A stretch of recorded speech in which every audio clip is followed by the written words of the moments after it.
There's a place between memory and melody, where music drifts like snowfall over a quiet city street, where laughter echoes from long-forgotten stages, and voices rise in harmony under the shimmer of golden lights. In that space, soft, nostalgic, and timeless, lives the story of ABBA.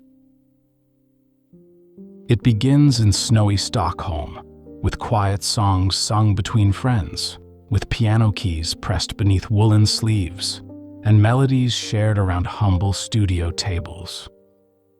From these gentle beginnings would come a sound that danced across the world, joyful, wistful, and warm.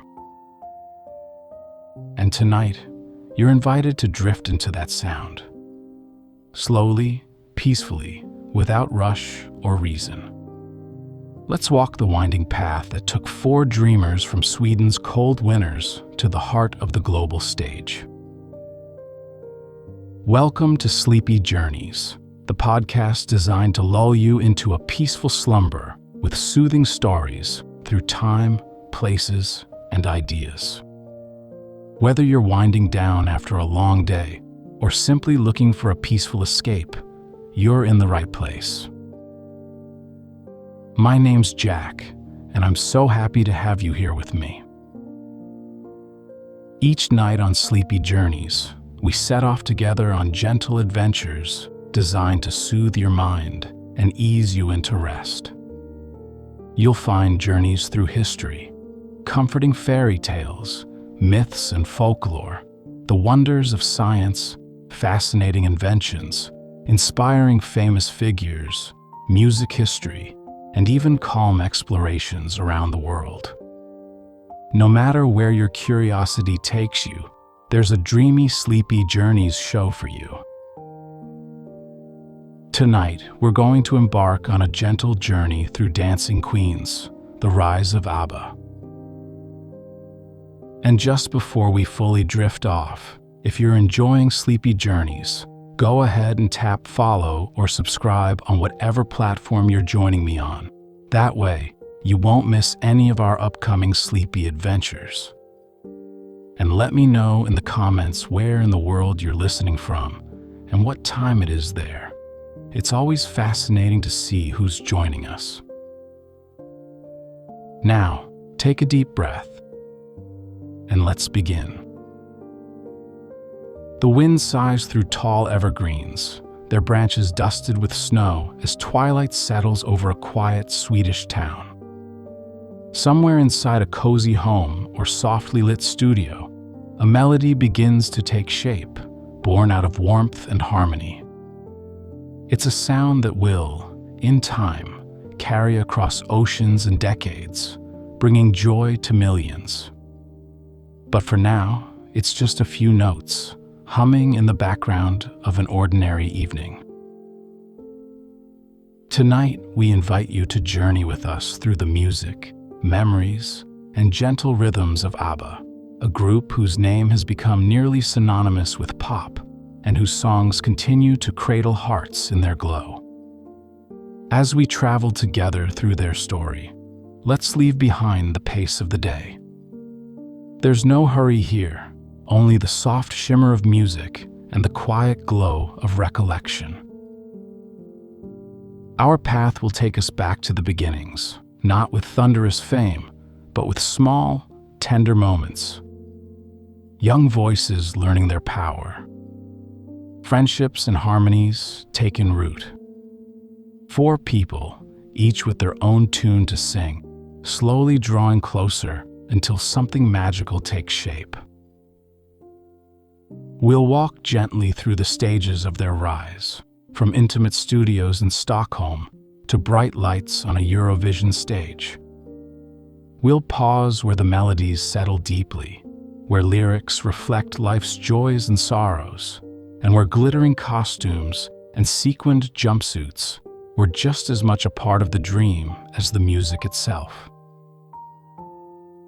And as we drift into their legacy, we'll do so softly, allowing the rhythm of their songs to guide our breath and the stories behind them to offer a calming cadence.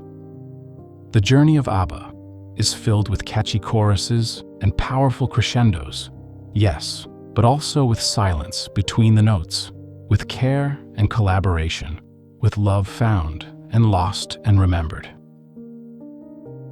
So as you close your eyes, feel the gentle pulse of a beat, far off but familiar. Maybe it's the opening bars of Dancing Queen, or the tender rise of The Winner Takes It All.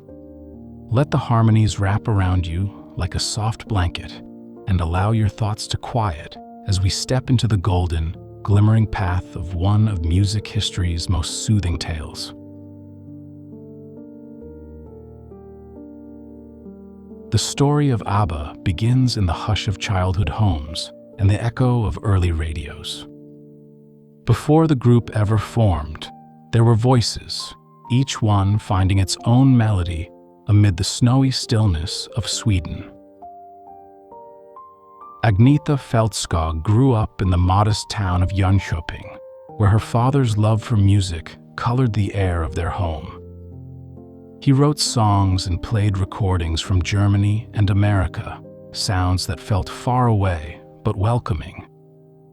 It was in that soft nest of harmonies that Agnetha began to sing, first as a child, then as a teenager with a voice full of emotion and clarity. By 17, she was already writing her own songs, capturing youthful feelings with a rare tenderness. Her voice was bright, clear as glass, and just as reflective. Farther north, in the town of Eskilstuna, another young voice was finding its own way into the world. Anni-Frid Lyngstad, known as Frida, was born at the end of the Second World War and raised by her grandmother. Her early years were marked by quiet resilience, but always there was music. Church choirs, school performances, and local bands, these were her first stages. She sang with an earthy richness, with the kind of depth that made even the simplest melodies feel lived in and full. Her voice carried stories, even before there were words. Though they had never met, Agnetha and Frida were weaving similar threads in the tapestry of Sweden's vibrant music scene. In the 1960s, Swedish pop and folk were blossoming. Television variety shows, national radio, and small touring bands were the gentle platforms where rising artists performed their dreams. It was a peaceful kind of progress, steady, grounded in hard work, and filled with a quiet hope. When Agnetha released her debut single, Jag var så kär, I Was So in Love, it resonated with a generation of listeners who recognized something sincere and tender in her voice. Frida, too, made her way into the spotlight, winning a national talent competition that led to a live performance on Swedish television. Her presence was magnetic. She drew people in with her calm grace.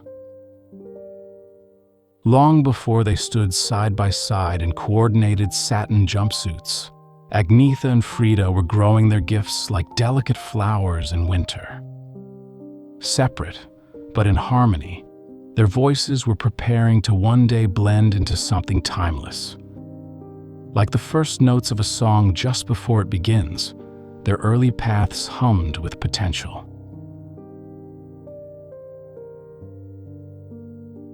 In the quiet folds of Sweden's musical landscape, just as Agnetha and Frida's voices were forming, two other young talents were shaping the sounds that would eventually carry those voices across the world. Benny Andersson and Björn Ulvaeus, each from different corners of the country, were drawn to music like rivers to the sea, and their paths would soon flow together in perfect harmony.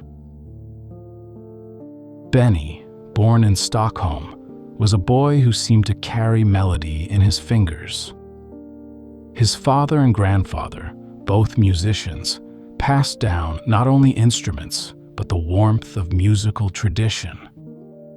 Benny began playing the accordion before he was even in his teens, his hands nimbly pressing keys as if they were made for it. He had no formal training, but an ear that seemed to understand music instinctively. Before long, the piano became his canvas, a place where he could explore, compose, and dream. By the age of 18, Benny was a member of Sweden's popular rock band, the Hepstars. They were often called Sweden's Beatles, and their fame swept quickly through the country. With Benny at the keyboard, the band played high-energy shows and recorded chart-topping songs. But even amid the applause, Benny's musical curiosity reached beyond the stage. He began composing more elaborate melodies, exploring layered harmonies and tender refrains, hints of the depth to come. Meanwhile, in Västervik, Björn Ulvaeus was also making music, though his style leaned more toward the storytelling roots of folk.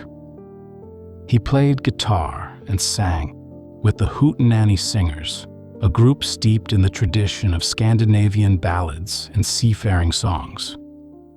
Björn's gift wasn't just his smooth tenor voice, but his keen ear for lyrics, for capturing feeling in words and matching them to simple yet evocative tunes. The two met in 1966 in the relaxed setting of a cafe in southern Sweden. There was an ease between them from the start, a mutual respect, a sense of rhythm shared. They began writing songs together, each session more fluid than the last. Their styles blended gently. Benny's instinct for melody and Björn's poetic structure formed a creative pairing that felt natural, almost inevitable. As their friendship deepened, so did their music. They experimented with arrangements, played with harmonies, and found joy in the quiet process of co-creation. There was no urgency, just the steady unfolding of something special. Together, they crafted songs not for fame, but for the beauty of the blend. By the time Benny and Björn began working with Agnetha and Frida, they had already formed the soft foundation of what would become ABBA. Not through grand plans or instant success, but through the gentle layering of shared dreams, quiet evenings at the piano, and the belief that music, at its best, is a shared breath between souls. As the 1960s gave way to the early 70s, life began weaving Benny, Björn, Agnetha, and Frida toward one another. Benny and Frida crossed paths first. Both had tasted success in their own ways, Benny with the Hepstars, Frida with her growing solo career, and when they met during a television special in 1969, something clicked beyond the music. There was chemistry, yes, but also comfort. Their shared dedication to craft created a peaceful space where creativity could flourish. They began performing together occasionally, softly blending their styles. Björn and Agnetha's meeting was similarly serendipitous. They encountered one another while on tour, both already known in the Swedish pop circuit. Björn, with his thoughtful demeanor and lyrical mind, found in Agnetha a natural complement. Her voice lent depth to his words, and their musical connection quickly grew into a tender partnership. Like Benny and Frida, their bond moved from personal affection to artistic collaboration, or perhaps it was always both. The four of them found themselves drawn into each other's orbit more often. Informal evenings in the studio, appearances on variety shows, relaxed summer performances. They would sing backup for each other, harmonize for fun, test arrangements, and quietly experiment.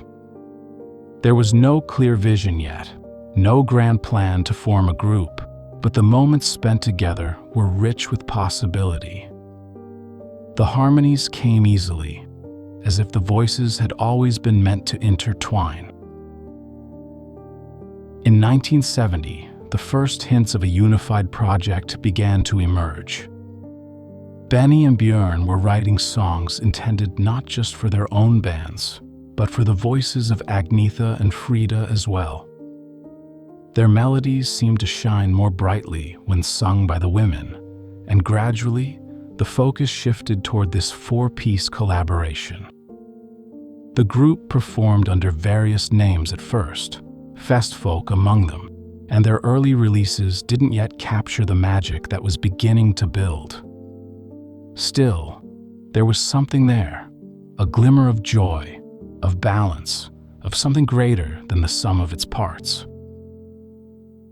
Those early years were filled with soft beginnings. Long nights in studios, quiet rehearsals, modest television spots. There was laughter, but also focus.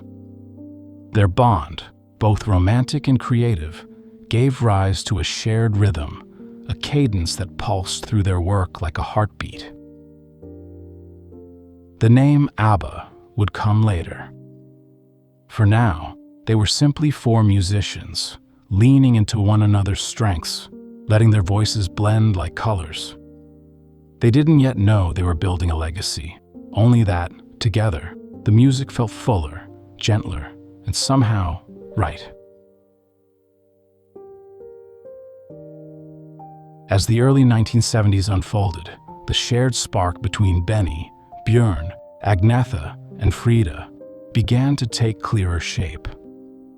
What had started as a circle of friends and lovers gently harmonizing in studios now whispered of something more defined.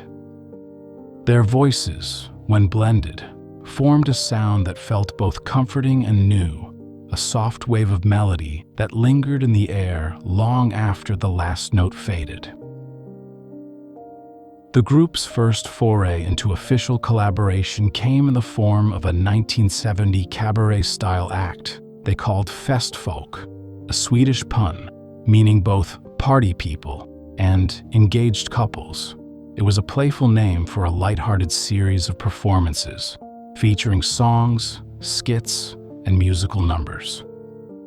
But Festfolk, despite the charm, didn't quite land with audiences the way they'd hoped. The performances were short-lived, and the name would not last. Yet within that modest experiment lay the seeds of something more enduring. Rather than retreat, the four kept working together, quietly refining their sound. Benny and Björn were writing new material, their melodies now tailored not just for radio appeal, but for the textures of Agnetha's and Frida's harmonies.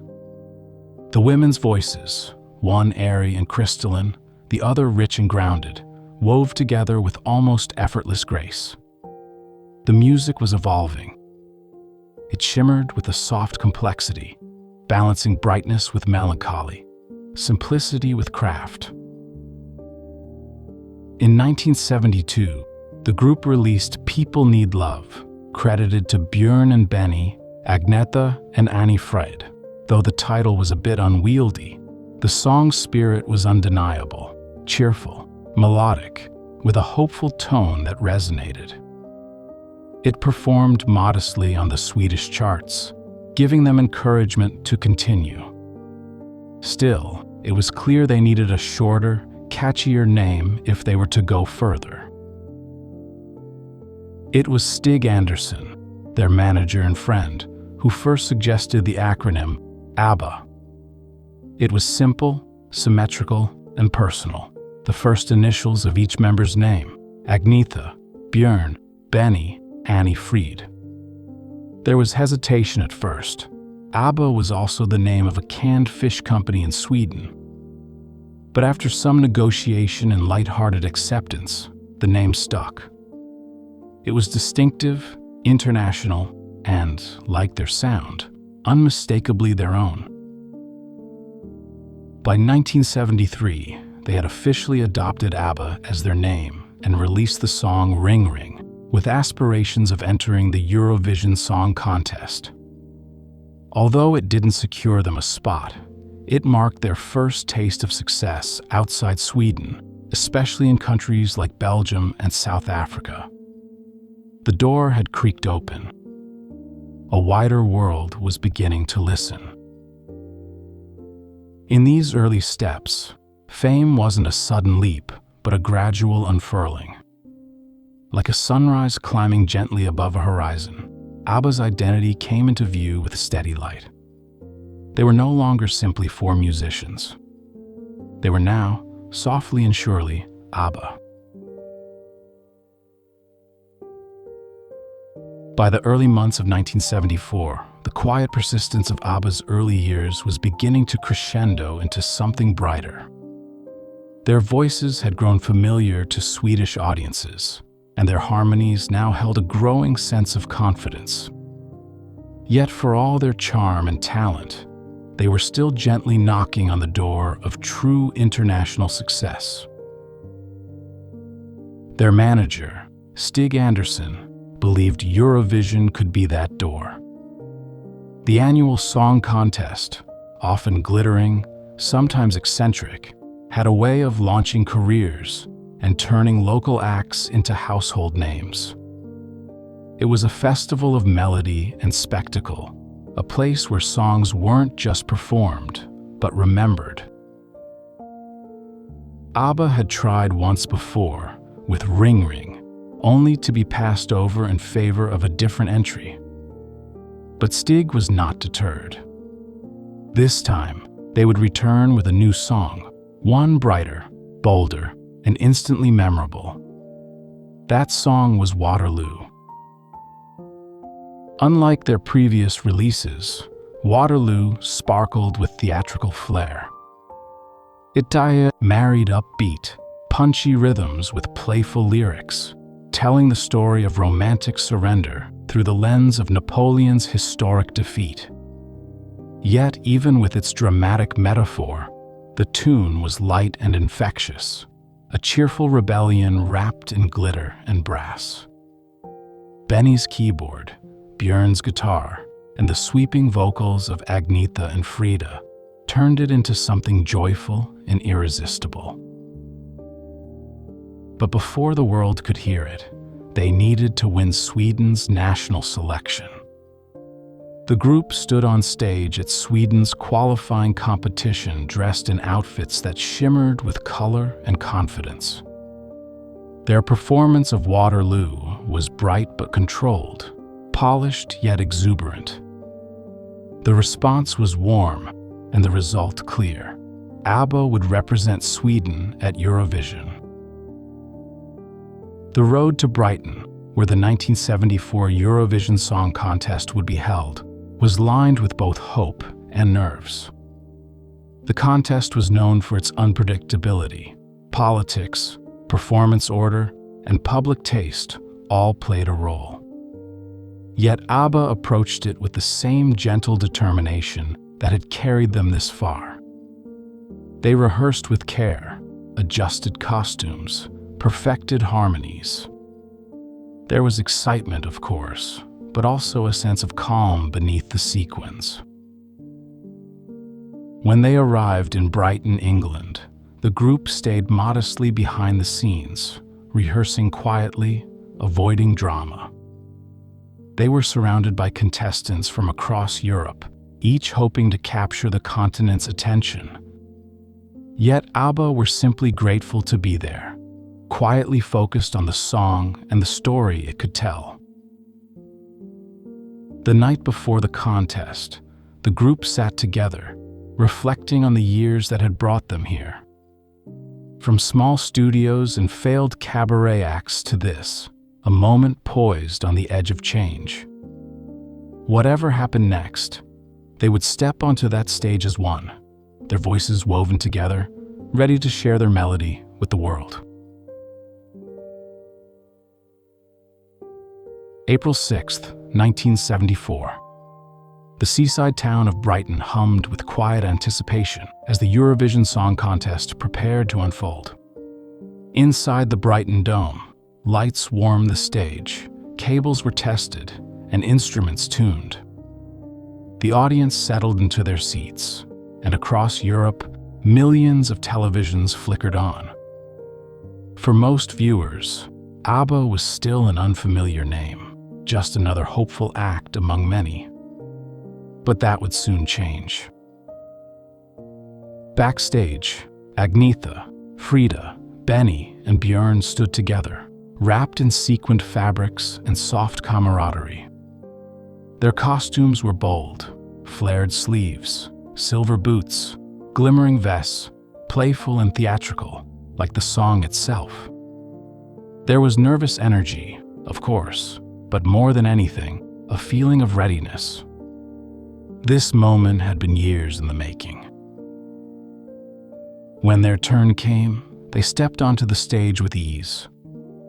The opening piano chords of Waterloo rang out, bright, punchy, familiar now to fans at home. Then came the voices. First, Agnetha and Frida, clear and confident, rising above the beat with perfect harmony. Benny and Björn stood with gentle focus, their instruments steady, their smiles just visible beneath the lights. The performance was unlike anything Eurovision had seen before. It wasn't grand in a traditional sense, nor overwhelming. Instead, it was joyful.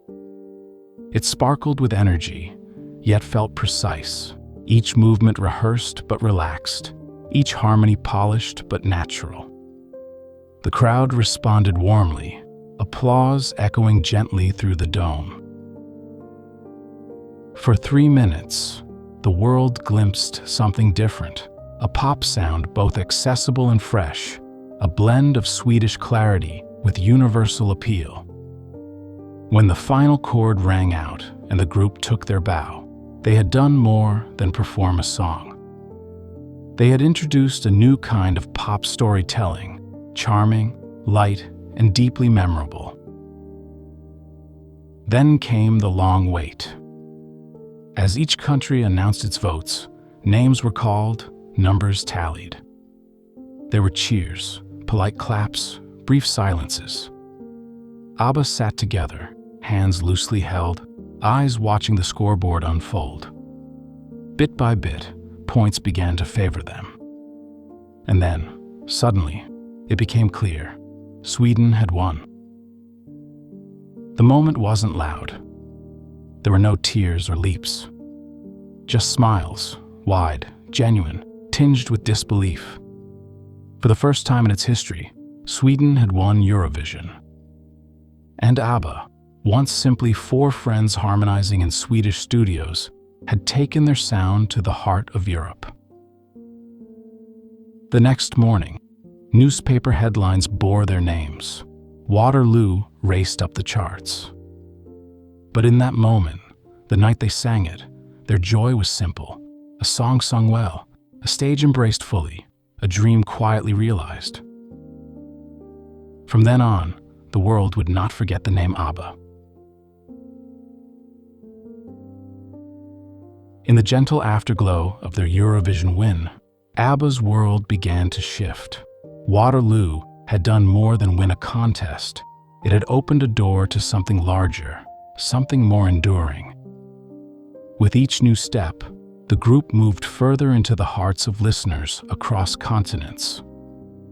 But it wasn't a meteoric rise. Rather, it was the slow blooming of a global affection, nurtured by each carefully crafted song. The mid-1970s became a fruitful time. While Waterloo continued to echo in jukeboxes and across radio waves, ABBA quietly returned to the studio. There, in the stillness between tours and interviews, Benny and Björn began to write again. Their creative rhythm, gentle and collaborative, gave rise to the next wave of unforgettable melodies. And as Agnetha and Frida returned to the microphones, something magical began to happen. Mamma Mia, released in 1975, became a gentle explosion. With its distinctive marimba hook and melodic build, the song was playful and rich, almost theatrical, yet carried with it the same clear charm that defined ABBA's sound. Listeners were drawn in not just by the rhythm, but by the emotional push and pull that the lyrics carried.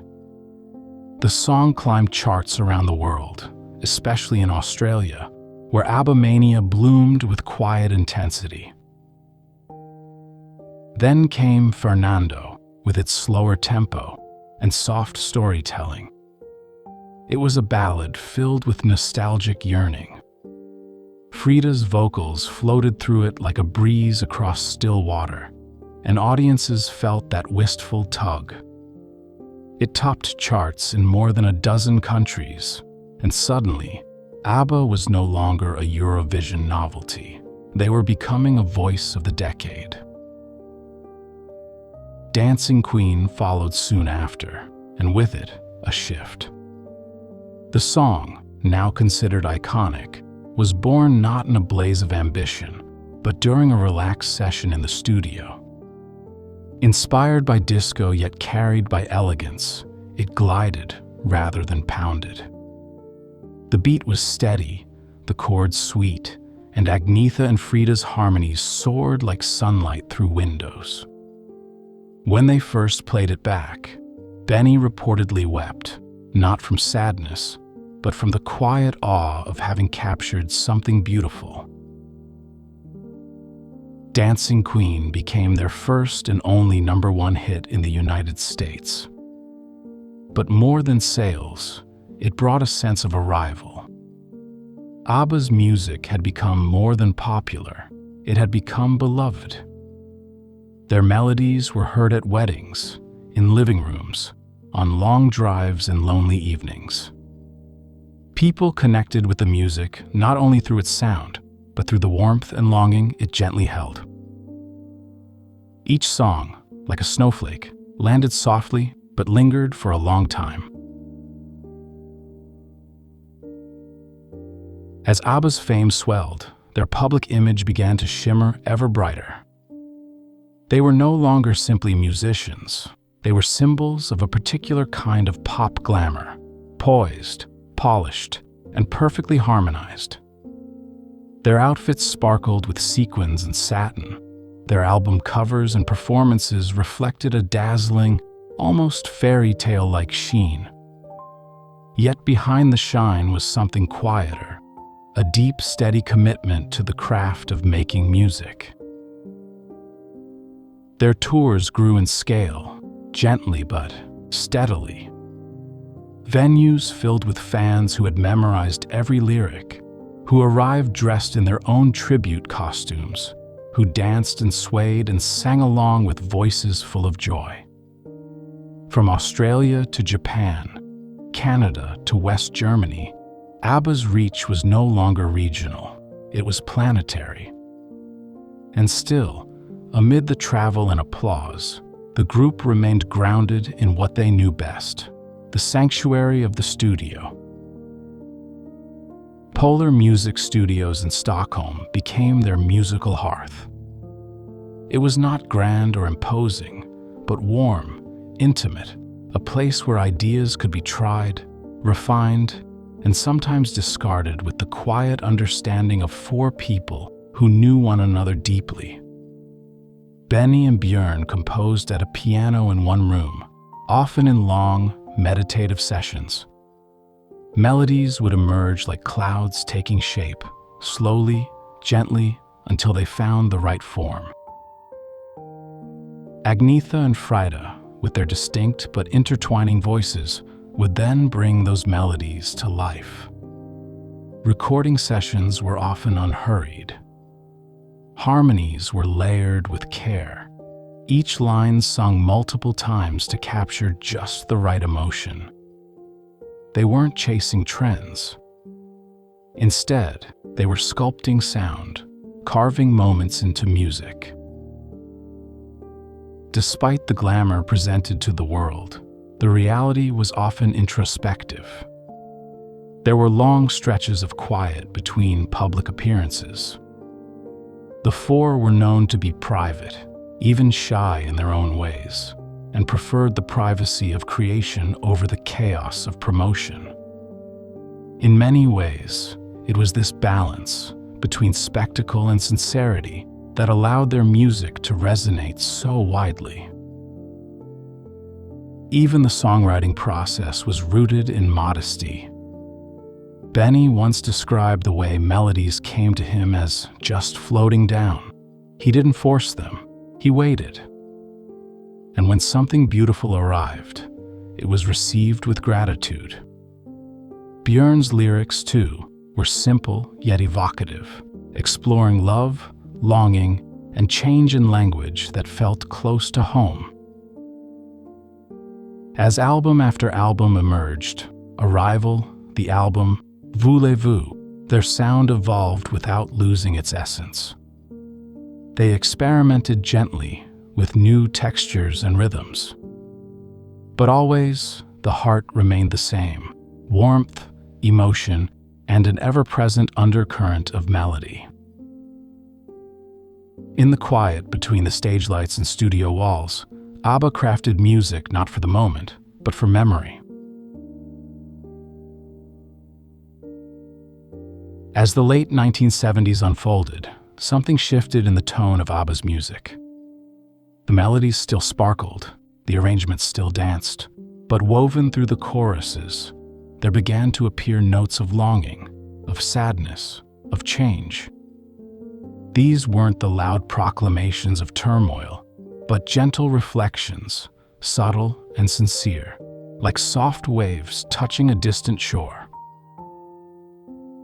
Beneath the shimmer of their global success, the personal lives of the four members were changing. Björn and Agnetha, once a golden couple, were quietly growing apart. Their marriage, once full of youthful harmony, had begun to falter under the pressures of fame, travel, and time. Benny and Frida, too, began to drift, their creative unity still strong, but their emotional connection gently loosening. These changes did not explode into their work. Instead, they filtered in like light through sheer curtains, delicate and barely perceptible at first.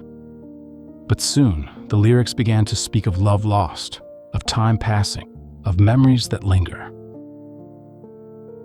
In 1980, the group released The Winner Takes It All, a ballad that many listeners interpreted as a reflection of Björn and Agnetha's separation. Sung by Agnetha, the song carries a rawness beneath its graceful delivery. Her voice soars, but never shouts. The pain in the lyrics is not dramatic. It is resigned, reflective, tender. I was in your arms, thinking I belonged there. It was a story not of blame, but of sadness gently accepted. Björn, who had written the lyrics, maintained that the song was fictional. Yet he also admitted that emotions from his life may have found their way in. In truth, the line between art and experience had always been soft in ABBA's work. Their songs were not autobiographical in a strict sense, but they were deeply personal in feeling. Other tracks from this period, One of Us, Slipping Through My Fingers, When All Is Said and Done, carried similar tones. They were not sorrowful in a heavy way, but reflective. Melancholy sat quietly beside hope. Listeners around the world, many of whom had danced to Mamma Mia and Take a Chance on Me, now found comfort in these gentler laments. The music, still beautiful, had grown up, as had the people who made it. What made these songs resonate so deeply was not just their craftsmanship, but their honesty. ABBA did not shy away from emotion. They welcomed it, softly and without spectacle. Their lyrics became lullabies for those navigating change, offering solace in simple truths and familiar melodies. In a world of pop built on performance, ABBA's vulnerability became a quiet gift, a reminder that even the most golden voices carry shadows, and that even in change, beauty endures. By the early 1980s, the gentle arc of ABBA's journey was beginning to curve inward. The world still listened, still danced, still loved, but behind the scenes, the momentum that had carried the group for nearly a decade was beginning to slow. There was no scandal, no final dramatic announcement, only a soft, gradual stepping back, like the closing of a well-loved book. Their final albums, Super Trooper and The Visitors, reflected this gentle winding down. The melodies remained beautiful, but now carried undertones of introspection. The lyrics spoke of solitude, of aging, of memory and change. Songs like The Day Before You Came and Like an Angel Passing Through My Room offered moments of quiet contemplation. They were songs for long evenings, for thoughts whispered rather than shouted. Within the group, the personal shifts continued. Björn and Agnetha had divorced in 1980. Benny and Frida followed 2 years later. Yet the four continued to work together, professionally, respectfully, and with care. There was no bitterness in public, no harsh words. Their music, even in these later days, reflected acceptance, the gentle recognition of life's evolving paths. Their final live performance as ABBA took place in 1982, though it passed without great fanfare. There was no farewell tour, no emotional send-off. They simply faded from view, not erased, but placed gently on a shelf, like a cherished album that would be played again and again in quieter times. For fans, it was a quiet sorrow, but also a peaceful one. ABBA had never relied on controversy or headlines. Their bond with audiences was built on sincerity, on melodies that wrapped around daily life like soft scarves, comforting, familiar, warm. And as the group stepped away from the public eye, that bond endured. In the years that followed, each member pursued their own path. Agnetha and Frida explored solo projects, choosing privacy and calm over further fame. Benny and Björn turned to musical theater, crafting stage productions like Chess, and later, contributing to the eventual phenomenon that would become Mamma Mia. Their collaborations continued, but ABBA, as a four-piece, quietly went to sleep. There was no official breakup announcement, just silence. And somehow, that felt fitting. ABBA's strength had never been in spectacle. It was in their grace, their harmony, their gentle presence in the background of people's lives. They had said what they needed to say, not with declarations, but with music. Even in their absence, the echo of their voices remained, on vinyl, on radio, in memory. The curtain had drawn, but the melody lingered, like the final hum of a song that's been loved for so long. You no longer need to hear it to know it's still there.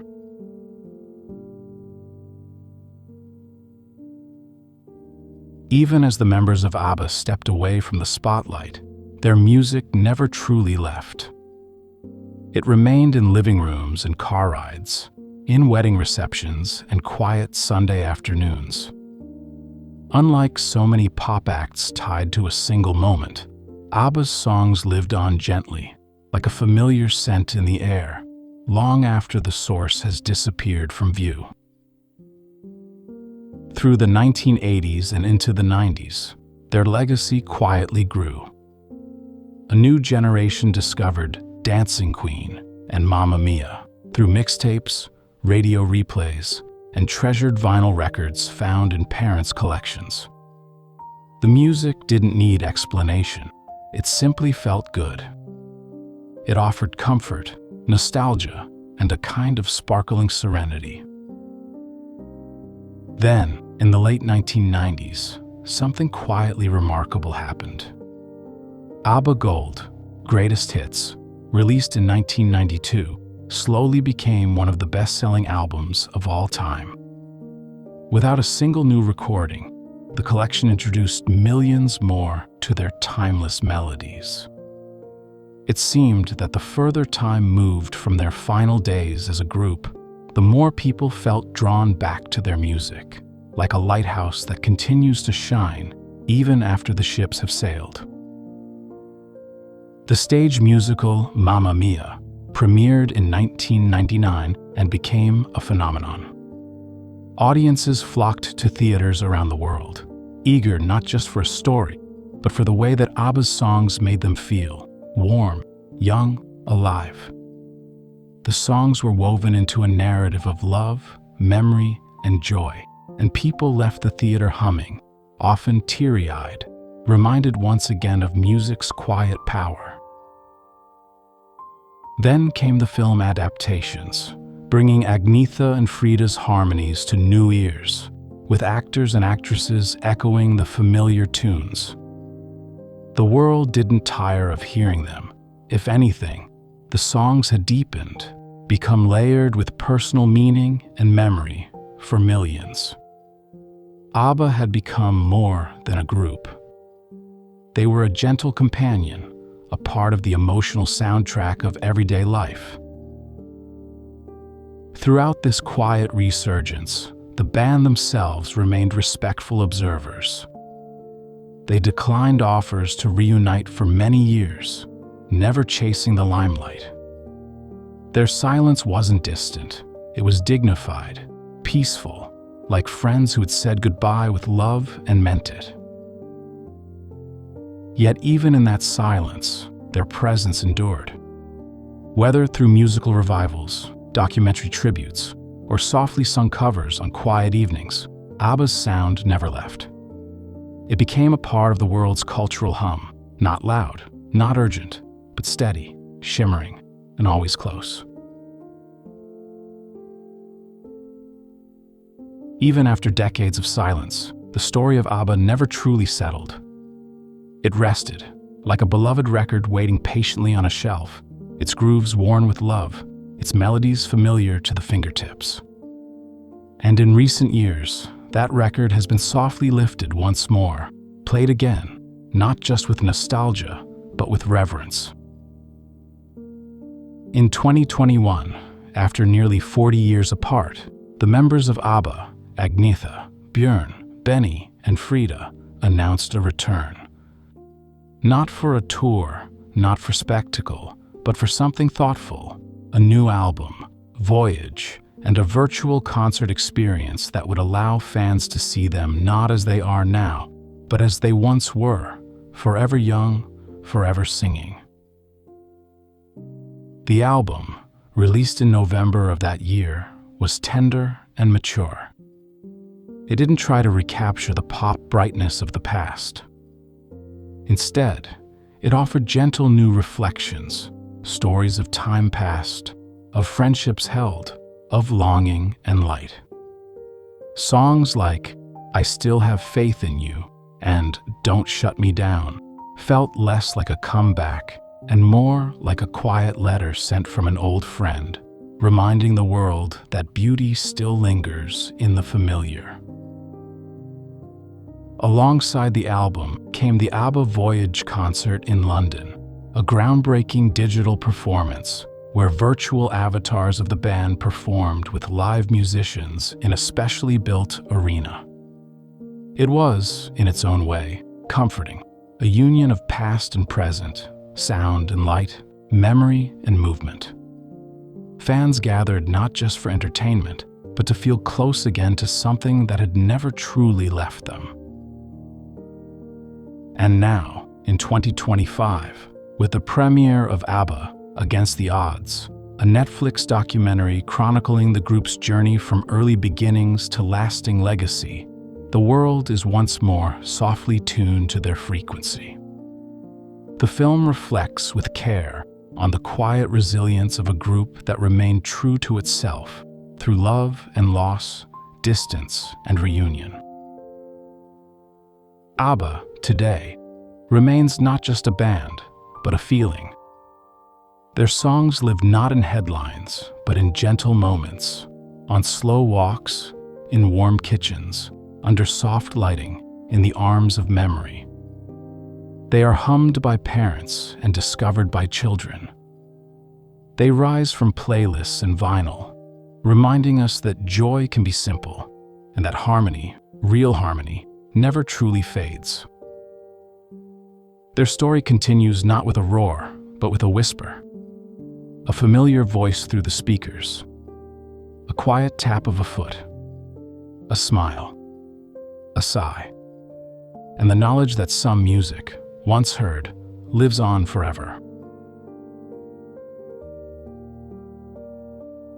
And now, dear listener, as we reach the quiet close of tonight's story, let us return to where we began, to the gentle snowfall of Stockholm streets, to the hush of old studios lit by warm lamps, and to the tender threads of melody that have wrapped around us like a soft scarf through every step of this journey. ABBA's story is not one of spectacle, though there were bright lights and roaring applause. It is not one of drama, though life brought change and challenge, as it always does. Rather, it is a story of harmony, not just in sound, but in spirit. 4 voices, distinct yet intertwined, blending in a way that felt effortless and kind. A harmony that made the world feel just a little closer, a little lighter, a little more at peace. Their music was a gift shared generously, songs filled with hope, with love, with the bittersweet ache of remembering. Whether in the joyful leap of "Take a Chance on Me," or the quiet ache of "The Winner Takes It All," their voices offered a space to feel without fear. A place to dance, to reflect, to rest. And tonight, as you rest, may those same melodies linger softly in your thoughts. Perhaps you hear a faint echo of Chiquitita in the silence. Perhaps a line from Fernando stirs a forgotten memory. Let it drift in and out, like moonlight on still water. There is no need to hold on. Just let the music come and go, as gently as breath. The world has changed many times since ABBA first sang together in a quiet Swedish studio. But the feeling they gave us, that shimmer of connection, that warmth behind the notes, remains. It waits in the spaces between songs, in the hush before a verse begins, in the shared hum of a chorus sung softly by many voices at once. And so, as you settle now into sleep, know that you carry that same harmony within you. The quiet strength of a story well told. The sweetness of music made with love. The peace of knowing that even as time moves forward, some things, the truest, softest things, remain. Thank you for joining me on tonight's journey. I hope it brought you a little peace, a little wonder, and a little closer to rest. Until next time. Sweet dreams.